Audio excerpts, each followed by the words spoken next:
We have Roman Keebler. Hopefully, I didn't mess you up. At Honor Zero Heroes, and he was playing the Bully Boys. So it was a bit of a smaller event, but we're still gonna get it covered because you went undefeated. It did count as a GT. 27 players. This was in Dutchland. So we'll take a look at his list, and then we will take a look at his path to victory. So we have two beast bosses. Boss Necrot as the Warlord, triple war bosses Mega Armor with the Teleporter, and then Zodgrod Wortsnagga. If you've been a watcher of Waaaghtaktiks for, let's say, since Pride Nexus, you would understand that we prioritized being cunning around here. Therefore, we constantly keep advising people to bring scouts and infiltrators. And it keeps following through as being a very productive addition to orc detachments. Let's see if it continues to be with our current changes or if our new detachment makes it even better, right? It seems like it's going to be something cunning detachment, right? So we have two units of Beast Snagga boys and then a 10-man unit of boys, followed by a 5-man unit of Flash Gits, two 10-man unit of Gretchen, three 5-man unit of Meganobz with Twin Kill Sauce, Storm Boys, and then 4 Trukks. My boys loaded out with the transports. It's always it's always interesting to me when people bring beast bosses in Bully Boys, as I personally don't get too much response or let's see value a lot of the time from having them on my list, as they don't necessarily punch out a small vehicle a lot of the time. But from those who do appreciate it, they say they like the fact that you can clear up big groups of other enemy chaff, T3 models, and you can pop transports. So you are playing a little bit of premium for popping a transport. But having the OC and the redundancy of power bodies does help kind of offset that. We'll see, if wreckers find their way and kind of start replacing some of these beast bosses that are finding their way on every single list, just like Zodgrod is. But Zodgrod does his own thing. New detachment might change that. 4 Trukks, I like it. Almost seems a little excessive. You can see putting boys on Bully Boys is very important, as a lot of the time you're dying and kind of taking up board space. So I have been, tagging the home field objective. I think it's better off that you always prioritize tagging your natural expansion objective. That way you can keep pushing up the field once you've gotten stuck in. So I like all his tools. Zod, a lot of the time he can even be a turn 1 wall. Remember at this time of this event placement, he was still calling the wall at the beginning of his battle round. So you get the defensive aspect from that. But you do want to really take advantage of Zod and that first wall when you're using him on a Bully Boys list. He gunks everything up and lets you stage up with everything else. Shout out to our sponsors, the Baron of Dice, as they helped us do our Waaaghtaktiks dice. So shout them out. Check them out in the description, 5% off in the discount, because nobody likes taxes. And shout out to Baron of Dice. They allow us to do our paint competition. So thank you very much to them.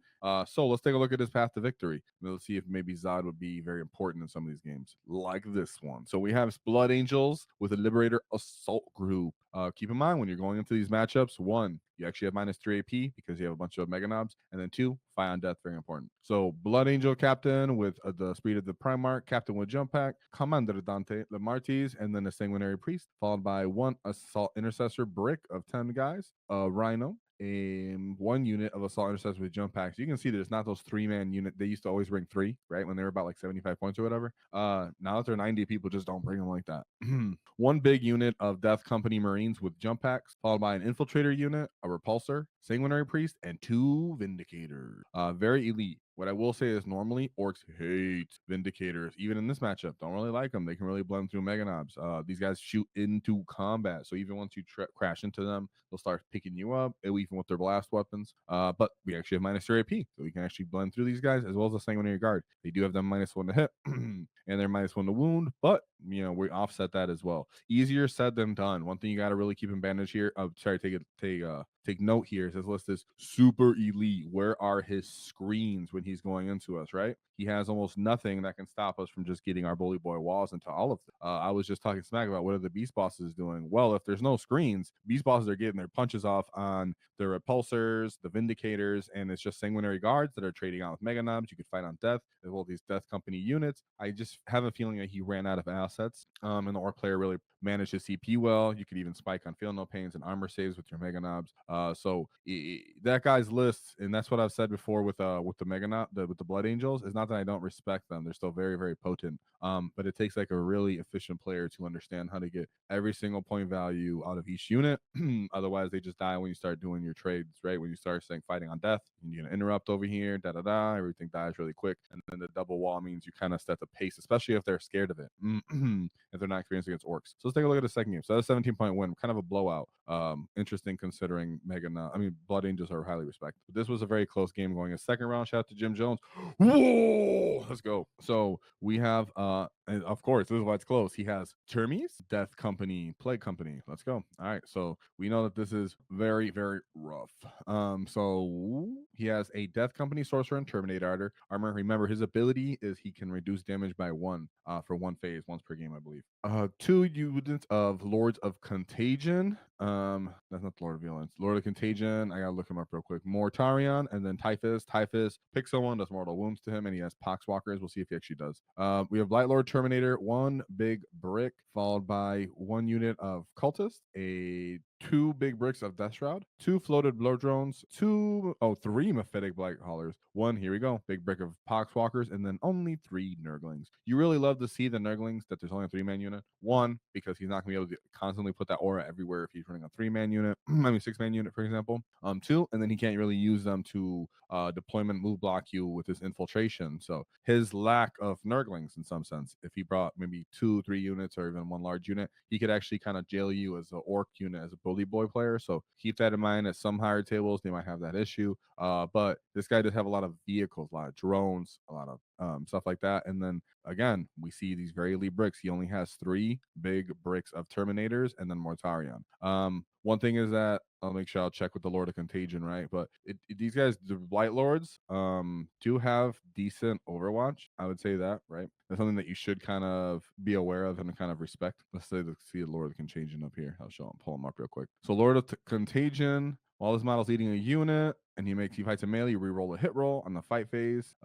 On a 4+, that unit suffers a mortal wound when he loses a wound. Yeah, this model loses a wound, so that kind of sucks. But he allows the Blight Lords to re-roll the hit roll. I don't know how I feel about that. That's not horrible. I think he's using it for the Blight Lords because they get a lot of shots. Keep in mind the Flamer guy is kind of decent, but I would say it's not as good as like the Lord of Violence. That'd be worse. And these guys do a decent Overwatch with their pistols as well. But the Meganobz can withstand it. And the thing here is there is 1 Death Shroud guy that can reduce damage. They do have the strat, so they can reduce damage. If they're not doing that, though, your War Boss and Mega Armor picks these guys up.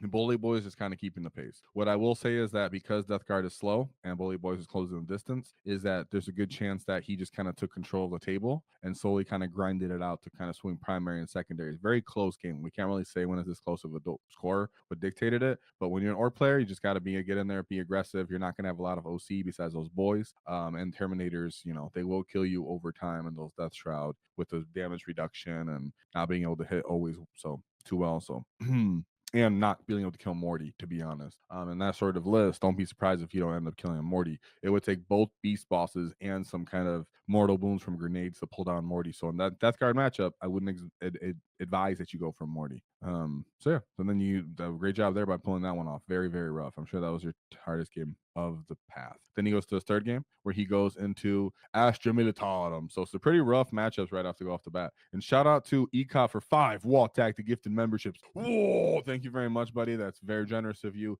As always, you've helped us a lot, and it means a lot as well. We'll promise to bring better content and keep improving, including with our memberships as well. And speaking of super great supporters, we got Murder Mouth, Blood Wounds. Whoa! Shout out to my Get Right Here. Thank you very much. 10 is super generous of you. So thanks both of you guys.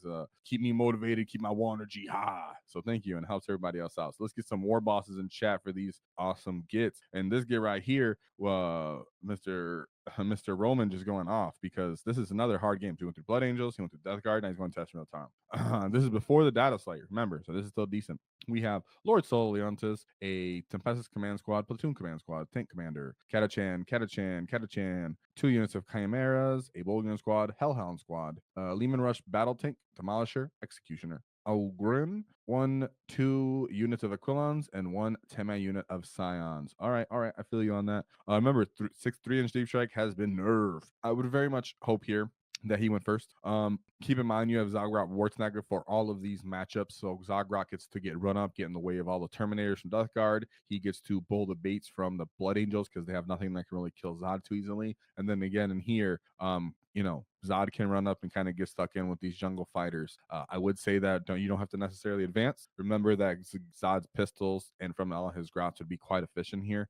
They'd be hitting on threes, and then they would be wounding on threes. So that'd be pretty dope into a bunch of Katachans. You could probably blow away a unit in one of shooting if you get lucky enough, and then kind of charge one of the other two. And then that kind of pulls the bait and gets everything started, takes up the space. You could possibly wrap the chimeras if they don't disembark in time and you go first. So love to see it. And then at that point on, like I said, I assume he went first because he still had to deal with the 3-inch deep strike. So respect to that, respect to that. Can't really say exactly how that went down because it was Badata Slate, 19 points. I assume he just went first, ran the guy over, and the guy wasn't experienced enough with like a 6-inch pylon. Keep in mind, guys, 6-inch pylon is super important with how it works nowadays, right? Remember in this edition, because people forget this all the time that have been played for a long time, is that if I charge 2 different units into your screen, for example, or the enemy's screen, and they have their tank 4 inches behind that screen of, let's just say, Katachan, and I use Zod or something else to pick up those Katachan. Of course, he would have to have help, right? But let's just summarize this. And he picked those guys up. You could still pile in with your Meganobz because you still completed a charge. So you can still pile in and get the combat with a unit that was behind the screen. Therefore, multi-charging and then charging past and through and using that 6 inches where you make the difference. When you maximize that, that's how you end up having the swing game on Meganobz. And remember, on the wall, it's a full 6. If it's not on the wall, it's 3 plus a D3. So great job. I assume that's what went off there. He went first. He got one of these 6-inch pylons off. Started touching stuff up, getting too many kills, held them back, smashed them up. Great job on that. Then he goes into his 4th game. With his High Marshal Hellbrick. Again, I'm going to assume it's kind of like the Blood Angels thing, right? Because then you have Zod right here again. So you have High Marshal Hellbrick, Judiciar, Emperor Champion. So we got from fight first here. 3 Impulsors, 3 units of Jump Pack Intercessors, 2 Lancers, Eradicators, Infiltrators, and then 3 units of Sword Brethren, followed by 3 Scouts. I appreciate how many units he actually pulled out of this. Quite good on him. I love that he picked all those Scouts and all those Jump Pack guys. This is not very linear, but I would say the only units that are reliably, killing something like really getting good trades off, I would say, on orcs would just be the Sword Brethren. Remember, you have beast bosses here that can go toe to toe with assault intercessors. You pop these impulsors quite reliably. You can wrap these impulsors with Zod. You do have to watch out for heroics, but you're going to have redundant units that can get down this field. And Lancers, there's a good chance, especially on a wall, you can get lucky and you just not pop a truck, and that happens too. So can't really say, but I will say he did put up a great score of 14 here. So don't know if you necessarily went first here in this matchup. You don't really have to go, first because they kind of come out and he has just impulsors. Might give him false sense of security because orcs don't pop that. And he'd maybe not be worried about getting wrapped. Of course, he can get disembark on 1s and 2s. He would die, but he might not end up where he wants to be because Zod can end up surrounding the impulsor and making up so much space that even with the 6-inch emergency disembark, he can't get out. So that's things I've even done with my Zod unit where I'm like, oh, I actually popped your transport and you can't fall forward. You have to fall back when you disembark. So you have to take advantage of all of those things when you're going against these elite killing guys. And of course, like always, fight on death. So great job there. And then let's look at his last matchup. Taking advantage of those double beast bosses in that triple impulsor mix up though, right? Ooh, and then we have Bringers of Flame for Sisters of Battle. We know these guys have been completely taken out by the nerves, right? But let's take a look at them real quick because they're probably not gonna be a factor anymore. Not Sisters aren't gonna be a factor, I don't think, but I mean Bringers of Flame. So Morgan Vol, Canoness, 4 units of Dominions. Whoosh. I think they separate the combat squad, so that'd be like 6 5-man units right there. 2 Castigators, 2 Exorcists, those things got nuked. Paragon Warsuit, and then triple emulators. So this is kind of what they were always bringing, a gun line. This got nerfed to oblivion. Glad that you pulled it out, Roman. Even while it was in its most brutal state. So let's take a look at one more time real quick what Roman was running. Let's see if this holds up post data slate. Let's think if this even does even better now with the new changes. So we have 2 beast bosses. As we've seen, he went to a bunch of units that had vindicators. He had to go into guard tanks. He had to go into transports. So beast bosses probably pulled their weight here. And I was speculative about it regardless. And I will say sometimes I am. But you never know what your path to victory will be. With one Snick Rot is a skill kind of thing, and it is a patience thing.